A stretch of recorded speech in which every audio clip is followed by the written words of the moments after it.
Donald Trump has told Gulf leaders he urgently wants to make a deal with Iran to end any aspirations it may have to develop nuclear weapons. To that end, the U.S. and Iran have already held 4 rounds of talks since early April. Now, Trump says a deal is possible, but that the window is closing. It's not clear what Trump is offering Tehran in return for compliance, but his demands are wide-reaching. Chief among them, an end to supporting groups like Hamas, Hezbollah, and the Houthis. Here's Trump speaking to the Gulf Cooperation Council in Riyadh today. Everybody at this table knows where my loyalties lie, always have. They'll never waver, never.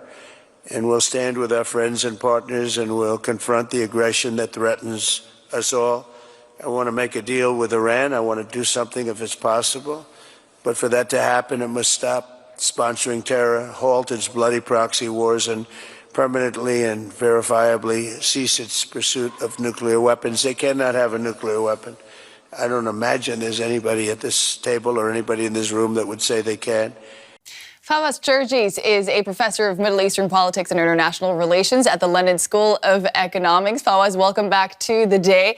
Now, Donald Trump calls the JCPOA, the Obama-era nuclear deal with Iran, the worst deal ever. How does he expect to make a better deal? Thanks for having me. My take is that any deal between Iran and the Trump administration will be similar to that between Iran and the Obama administration. Of course, President Trump will most likely spin any deal signed by Iran and the United States, but there is general agreement in the United States and outside the United States that the key terms of any nuclear deal between Iran and the United States will approximate what was signed between Iran and the United States in 2015. So that would be a limitation on the nuclear program in Iran in exchange for sanctions relief. Iran also wants guarantees. Do you think they're likely to get that? The question, what does the United States want? And what does Iran want? Iran wants, of course, sanctions lifted.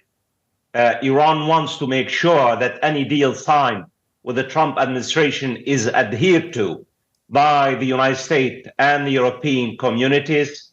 And I think also Iran wants security assurances that the Trump administration does not really want regime change in Tehran. What does the United States want? The United States does not really want Iran to have a nuclear weapon. The United States does not really want Iran to weaponize its nuclear program.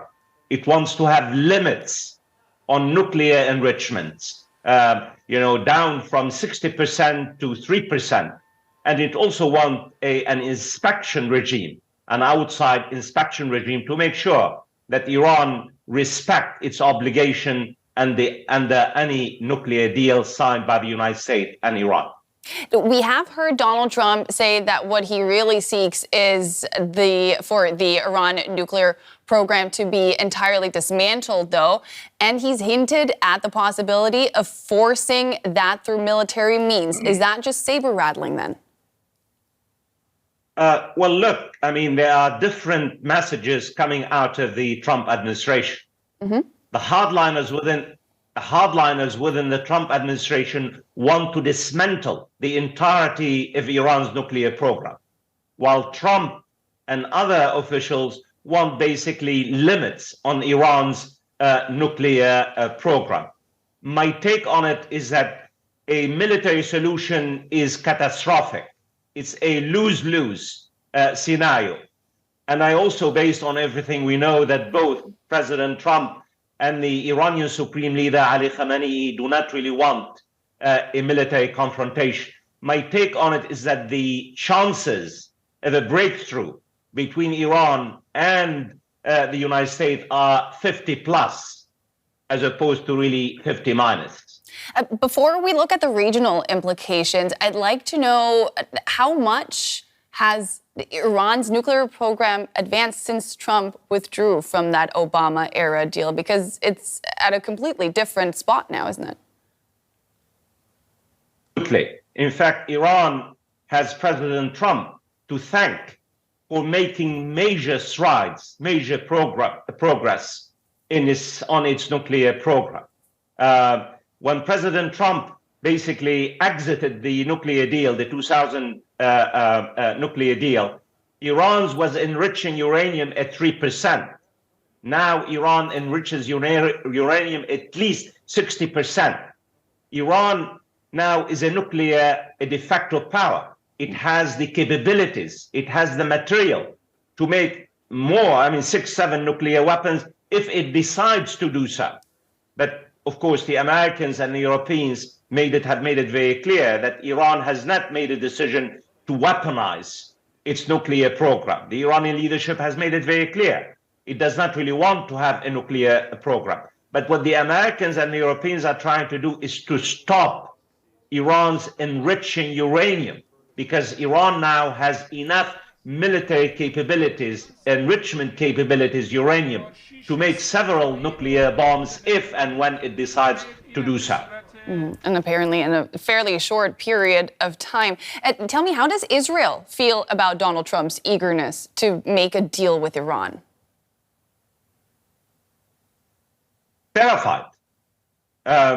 Israel and its allies in the United States have been lobbying President Trump to basically carry out a military attack or military attacks against Iran's nuclear program.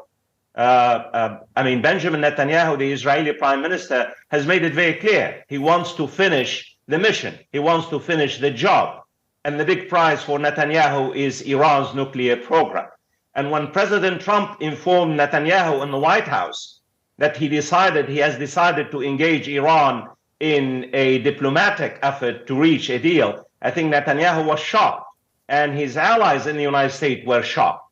So what you're seeing now is that President Trump is really taking decisions differing with Benjamin Netanyahu, because everyone used to think, most of us used to think, that somehow Benjamin Netanyahu could really drag the United States into all-out war with Iran. But President Trump, as we know, he surprises everyone, including his most important allies, including Benjamin Netanyahu. Yeah. Trump made his remarks at a summit hosted by Saudi Arabia's crown prince. What message does that send to Tehran? I think this is part of signaling. Mm-hmm. This is part of positioning. This is part of the pressure that President Trump is trying to exert on Iran, and also for public consumption. He's trying to tell, Americans that there is a military option on the table, and also to reassure his allies, his Gulf allies, that he is very serious about putting an end to Iran's nuclear program, or at least the weaponization of Iran's nuclear program. But I don't take it very seriously, because the Iranians and the Americans have been engaged for the past 4 weeks in serious diplomatic efforts, and some major progress has taken place, and trust is being built slowly, of course, gradually, between Iran and the United States as they keep talking to each other. Donald Trump and his administration, they're seeking to reshape the U.S. engagement in the Middle East on many levels. How do you see Tehran recalibrating its foreign policy in response, particularly its proxy relationships? I know my answer might really turn your question on its head. Donald Trump does not really have a strategic vision for the Middle East. Donald Trump does not really have a strategic vision for the rest of the world. What Donald Trump has is a geo-economic vision. It's all about the color of the money. With Donald Trump, you have to follow the trail of money in order to understand his strategy, which is really economics. But what Iran has been trying to do, the Iranian leadership is really showing a great deal of intelligence and cleverness.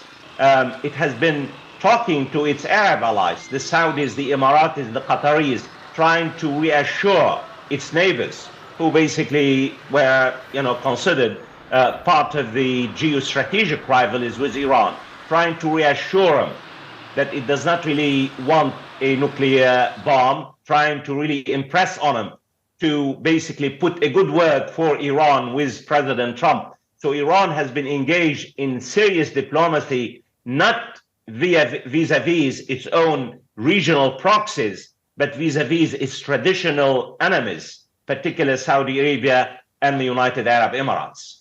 That was Fawaz Gerges of LSE. Thanks a lot. It's always great to speak to you. Thanks so much.